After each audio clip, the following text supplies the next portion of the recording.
نحمد نصلی علی رسولہ الکریم اما بعد فاعوذ باللہ من الشیطان الرجیم بسم اللہ الرحمن الرحیم۔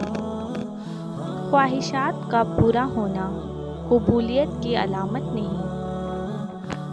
کتاب میں ایک واقعہ لکھا ہے کہ دو شخص، ایک عیسائی اور ایک مسلمان، دونوں بستر مرگ پر تھے۔ بیماری کی اس حالت میں عیسائی کے دل میں یہ خواہش پیدا ہوئی کہ مجھے مچھلی کا گوشت مل جائے۔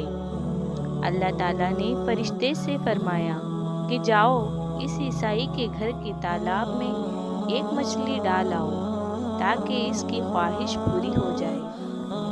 مسلمان کے دل میں یہ آرزو ہوئی کہ زندگی کے اس آخری حصے میں مجھے زیتون کا تیل میسر ہو جائے۔ اللہ پاک نے فرشتے کو حکم دیا کہ اس کی الماری کے اندر زیتون کا تیل ہے، جاؤ اسے گرا دو۔ اللہ تعالیٰ کا حکم، اس عیسائی کی خواہش پوری کرو دو اور اس مسلمان کا زیتون کا تیل گرا دو۔ دو فرشتے نے عرض کیا، آپ کا حکم امت کی آسانی کے لیے ہے، اس کی مصلحت بھی بتا دیجیے تاکہ امت کو سبق مل جائے، انسانیت کو سبق مل جائے۔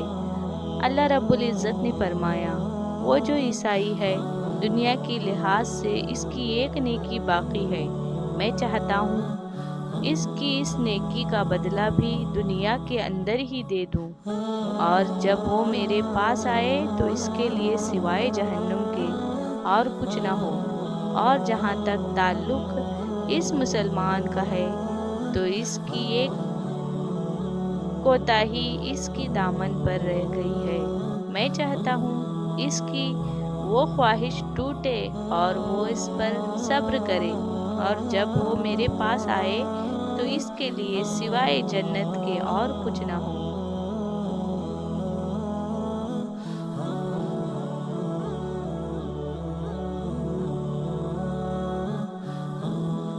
سوالات۔ ایک کافر نے ایک مسلمان سے کہا، اگر تم میرے 3 سوالات کا جواب دے دو تو میں مسلمان ہو جاؤں گا۔ نمبر 1، جب ہر کام اللہ کی مرضی سے ہوتا ہے تو انسان کو اس کا ذمہ دار کیوں ٹھہراتے ہو؟ نمبر 2، جب شیطان آگ سے بنا ہوا ہو تو جہنم کی آگ اس پر کیوں کرتار کرے گی؟ نمبر 3، جب تم خدا کو دیکھتے نہیں تو اس کو مانتے کیوں ہو؟ مسلمان نے ان تینوں سوالات کے جوابات میں قریب پڑا ہوا مٹی کا ڈھیلا اٹھا کر کافر کو مار دیا۔ کافر کو بہت غصہ آیا اور اس نے قاضی کے پاس اس کا مقدمہ دائر کیا۔ قاضی نے مسلمان کو بلایا اور اس نے پوچھا کہ تم نے سوالات کے جوابات میں مٹی کا ڈھیلا کیوں مارا؟ مسلمان نے جواب دیتے ہوئے کہا کہ اس کا پہلا سوال یہ تھا کہ جب ہر کام اللہ کی مرضی سے ہوتا ہے تو انسان کو اس کا ذمہ دار کیوں ٹھہرایا جاتا ہے؟ تو اس کا جواب یہ ہے کہ اگر میں نے ڈھیلا اللہ کی مرضی سے مارا ہے تو یہ اس کا مجھے ذمہ دار کیوں ٹھہراتا ہے؟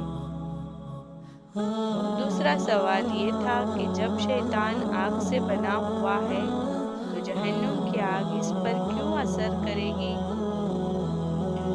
انسان مٹی سے بنا ہوا ہے، مٹی کے ڈھیلے نے اس پر کیسے اثر کیا؟ تیسرا سوال یہ تھا کہ جب تم خدا کو دیکھتے نہیں تو اس کو مانتے کیوں ہو؟ اس کا جواب یہ ہے کہ جب اسے درد نظر نہیں آتا تو درد کیوں محسوس کرتا ہے؟ تمام سوالات کا جواب سن کر وہ کافر مسلمان ہو گیا۔ سبحان اللہ، سبحان اللہ، سبحان اللہ۔ اللہ کی رضا کی حقیقی معیار۔ ایک شخص اللہ کا فرما بردار ہے، دوسرا اللہ کا نافرمان ہے۔ دونوں مچھلی کا شکار کرنے جاتے ہیں۔ ایک اپنے کتوں کا نام لیتا ہے اور